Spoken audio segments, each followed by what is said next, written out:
doing this against teams like Utah State and Portland State. Not necessarily, big teams. So that's why, his case, while he's still the favorite at plus 225, might falter a little bit.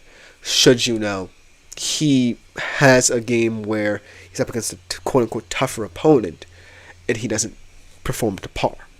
So that's just the breaks of this kind of race. And then we go to Cam Ward, our final player for this kind of examination. Cam Ward perhaps is a lot of people's Heisman winner right now at plus 450. He's making magic happen at Miami. He's winning by hook or by crook. And most importantly, he's looking nonchalant doing it. He might just be the most nonchalant QB in the entire country at what he does. And he does it effectively. And his latest performance was one of his most impressive. Down 25 to Cal, comes back, wins the game with 437 yards passing and 3 touchdowns, I believe 1 rushing as well. And people still have questions about him. But the answer why is apparent. If you are playing in a high-profile program like Miami, right, and this is a season where you feel like, Miami is quote-unquote back, right, because they haven't had someone as good as Ward at this position, you have to look like you can play. That being said, over the past 2 weeks, Miami, whether you like it or not, have had controversial luck go their way. They had that call against Virginia Tech. I think that it could have been a touchdown, but we may not ever know. And this week against Cal, a targeting penalty that, should have gone against them, didn't. And for what it's worth in this race, you have to consider that, you have to kind of look pretty doing what you do, or else you might fall out of the race. That being said, Cam Ward is still going to be a Heisman candidate because right now they've won all the games that could trouble them, I feel like. And the thing with Miami was always going to be travel. That trip to Cal could be chalked down to, the travel could have factored in. But this has been the toughest stretch of games for Cam Ward in Miami. So going forward, he won't necessarily have to face too many. That might lead to his detriment, and Quinn Ewers might, usurp him as the top QB in this race.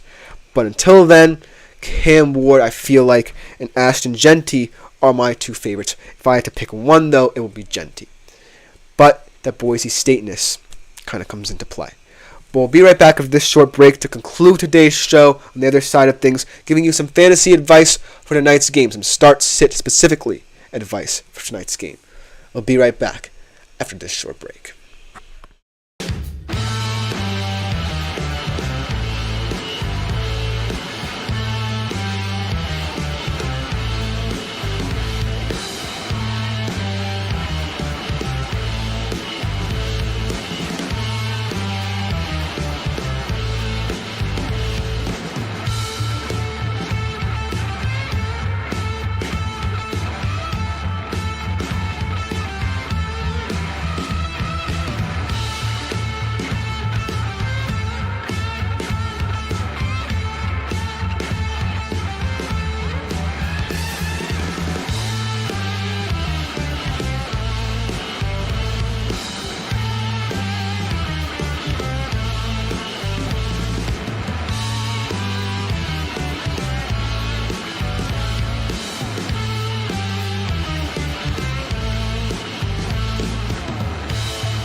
Hello everyone and welcome back to the final segment of the day here on the GSMC Fantasy Sports Podcast, and we return to tonight's game between the Saints and the Chiefs for Monday Night Football, specifically on the fantasy side of things. I gave you a general betting preview to start off today's show. We end on the fantasy side of things. We're talking specifically about who to start and who to sit. Potentially, it's the final game for you to get that one over on your opponent this week in fantasy. The last minute addition that you need to get you over the hump. Without further ado, let's jump into it. And there are a lot of ways you can go in this game because I don't necessarily know, like I said, when I mentioned the betting odds, who's going to step up for the Chiefs and what kind of game plan the Saints are going to come out with. So this could be ultimately altered in many different ways. I could be completely wrong about who I have starting and who I have sitting. And you might also disagree with me, and let me know what you think in the comments as well. Without further ado, here are my personal start-sit options for tonight's game. And the obvious start, to start with the Saints, on the Saints side of things, is Alvin Kamara. Because let's think about this. I feel like I said, and what Andre kind of alluded to with Derek Carr, is that you don't necessarily trust Derek Carr to quote-unquote win you games. You trust Derek Carr to make plays that don't hurt you in order to win games. You trust him to play mistake-free football, most importantly. And so, in order to play mistake-free football, and because he's not a mobile guy, you have to run the football in this game. And the Chiefs' front, yes, is one of the more mysterious run defenses one might face in a campaign. It's still one that can affect how you play. And Steve Spagnuolo will always be someone who can scheme up for any kind of attack. And so Alvin Kamara is going to have to be the X factor. He's going to have to get the bulk of touches in this game. So not for nothing, this feels more forced than anything, me saying that Alvin Kamara should start for you in tonight's game. But when I look at the Saints' offense, the best way for them to attack the Chiefs, because the Chiefs are still a big play threat. Let's not forget about Xavier Worthy. Let's not forget about what Travis Kelce could do in this game. I feel like as long as you keep them off the field, keep the time of possession on your side, then you can win this game, potentially. Then you can keep this closer than people expect, at the very least. And so Alvin Kamara is the best option to do that, and he will always receive enough touches where, even if he doesn't have a big game, you feel comfortable with his workload as a fantasy football manager. So he's my first start off the board on this list. But then, let's look at the sitting side of things. And I'm sorry, Andre, about this if you're still watching, but I feel like Chris Olave might be a sit. And it's not necessarily because of the game plan, like I said. It's because, if Derek Carr wants to be ambitious in this game and win with a big play, Shaheed is going to have to be the guy who makes that big play. Because for the most part, it's going to be limiting the Chiefs' time on the field. And Derek Carr is going to want to get the ball out quickly. And yes, Olave can help in that regard. He's perhaps the best route runner on the Saints. I don't necessarily think it's going to be important yardage in terms of swinging the odds in your favor in your fantasy game. It's going to be tactical yardage that's not pretty. I still think, if you're still watching, Andre, that bet can hit for Olave at 60.5 yards. But it's going to be a very tedious game for him. So, make of it what you will. Take it with a grain of salt. But I just think that's the way it's going to be for Chris Olave in this game. It's not going to be pretty. I still think he's going to have a lot of targets and receptions. But it's not going to go for many yardage. And it's not going to really help you at all in terms of swinging the odds in your favor in a fantasy landscape.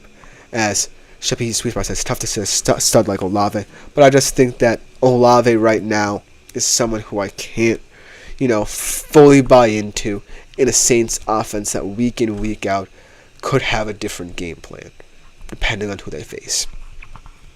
So, Chris Olave, unfortunately, is going to have to sit. And also going to have to sit Derek Carr. Like I said, I still think he's going to have the occasional big play in this game. But like I said, he's not going to have many yardage opportunities. He's not going to want to, risk it unless he knows he's confident in that deep play being open for him. So, sitting Derek Carr seems like the valuable option, as Shapi Sweetman says, better have two good wide receivers in the room. Well, I feel like you could have one good receiver in the room or superstar receiver in the room and just have a balanced guy. That's what I'd have left this week. For example, I had Garrett Wilson, who finally had a big game for me in my fantasy squad, and then I supplemented him with Tutu Atwell, and I'm beating my guy by like 120 points. You don't necessarily have to have two quote-unquote good wide receivers. You could have a variety of different ways to go about your wide receiver room. It's just that you have to, in certain matchups, make business decisions. And so, business decisions have to be made in tonight's game. And you also might not consider this night's game to be the best way to garner points. You may have already gotten all the points you might want from your Sunday players. So, it's just dependent on whether or not you feel like Olave is going to have a good game for you in this round. I feel personally, based off the matchup itself, that he won't. But it's a good point about having wide receivers in your room that you trust. But the Chiefs side of things, let's get to the Chiefs. I think the start here is obvious for at least the wide receivers. It's Xavier Worthy. Because, let's think about it. Even if, he's not the number one target getter for the Chiefs tonight, he's the most, ready to make the big play for the Chiefs. He's the most prepared to make that one explosive play or two explosive plays with the ball in his hands for the Chiefs. And that could be good enough for you. If you're someone who just needs that couple points for your fantasy squad to swing you over the fence, that's Xavier Worthy. That's Xavier Worthy because of the fact, yes, he's not going to have, the most big plays or the most targets, but that one big play changes things in fantasy. You know what I mean? He could just have that one big play and do nothing else, and you would still be able to win with that one big play. So we're gonna have to be wary about it because, he's not, the target getter. If you're in a PPR league and in a standard league, it might be too risky relying on him to make that big play. But at the end of the day, he profiles right now, at the very least, at the Chiefs wide receiver 1. So why not expect him to have wide receiver 1 potential in his yardage production? And then you go over to the sit side of things, and it's Travis Kelce, unfortunately, who I have to bring up in this kind of situation. Because let's be real. As Andre says, I really like Kareem Hunt tonight. Saints linebackers hurt. That's a good point. I mean, the Chiefs aren't necessarily a team who I think about as wanting to run the football. But in a situation like this, if you want to beat the Saints at their own game, you definitely could. And not for nothing, Patrick Mahomes, as much as he wants to win games with his arm and wants to involve a lot of people in this offense, he himself is saying, well, I got to be better in that regard. I got to clean up on my mess a little bit. And so, how the Chiefs want to approach their running game could be highly dependent on whether or not, Patrick Mahomes gets the deep plays. Because the Saints' defense, yes, they're hurt, but they're also opportunistic, no matter what or who's out there. And you make a good point about their linebackers being hurt because you might want to attack them not just in the run game, but also in the short passing game, the short yardage game. You can do things with Kareem Hunt that you can't necessarily do with, say, Carson Steele or Sam and J.P. Ryan. In the passing game as well as the running game. So that's an interesting point. He's someone who I'm still wary of in terms of his play style and also his propensity to get injured, but I still think he can be serviceable at the very least for the Chiefs rather, and potentially for a fantasy football squad. You're not going to be the prettiest in your fantasy football team. Maybe you're more of a flex guy, but that's a good point, Andre. I really appreciate that comment because I wasn't necessarily thinking about him in those terms. But sitting Travis Kelce just seems like the right option for the Chiefs. I think that, age is still a factor, and the fact that, it took a little bit of time for him to get situated in this offense. I don't necessarily think this is the time to, grow into this offense, right? Because he's going to have to grow up quick. And I don't necessarily think Travis Kelce is prepared as he was in past seasons. He still is someone who I think Mahomes will still value as the season goes on, but not as much as before.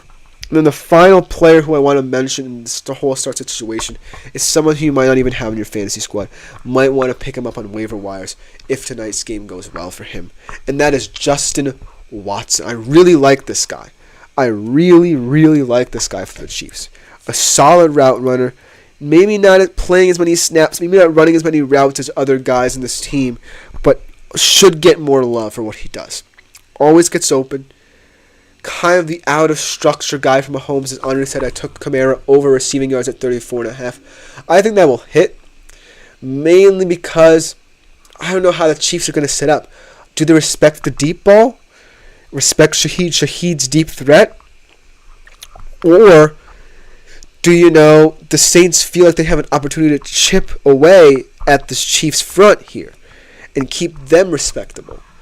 That's an interesting point. I feel like Kamara in the receiving game is a big threat still, but I do want to see whether or not, Carr has a couple deep shots. I want to see it earlier in the game than people think. I want to see it like mid-first quarter, early first quarter. So I think that this bet could still hit, but it's going to be contingent on, him being a trustworthy part of this team. Andre also says I'm looking to move on from Ramondre after the big game. For him, there's a package of Ramondre and Zay Flowers get me James Cook. I don't see why it doesn't, because, it's a 2-for-1 swap, and, James Cook is becoming one of those players where he goes as his team goes, and understand would you trade London for A.J. Brown? I don't think so. I like Dre London. He's growing into the season. But going back to that James Cook trade, I think that could be what trade that could happen because, James Cook is going to be a volatile player, right? But more often than not, he's someone who the Bills just trust too often not to, ignore him. So picking him up with a Ramondre Flowers kind of option, especially if the guy who you're trading with's team is deep, could be viable. But for the London A.J. Brown trade, I don't really like it that much because of the fact that London seems like he's getting more comfortable growing into the season. He's not going to get, he did get the lion's share of the targets in their win over the Bucs. And he did get hurt, though. But when all is said and done, I trust Raheem Morris's play calling more than Nick Sirianni's in terms of allowing Drake London to be that wide receiver one. So I wouldn't necessarily let the trade go through. But that will just about do it for this show. Let me know what you think in the comments about my start-sit advice for tonight's game, as well as anything you might have going forward. That has been the GSMC Fantasy Sports Podcast, and I have been Chris Shepard. Let me know what you think about this show in the comments, the Super Chat, Super Features, and Super Stickers features, rather, on YouTube. They're a great way to contribute and interact with the show. Thank you to all who do it. And all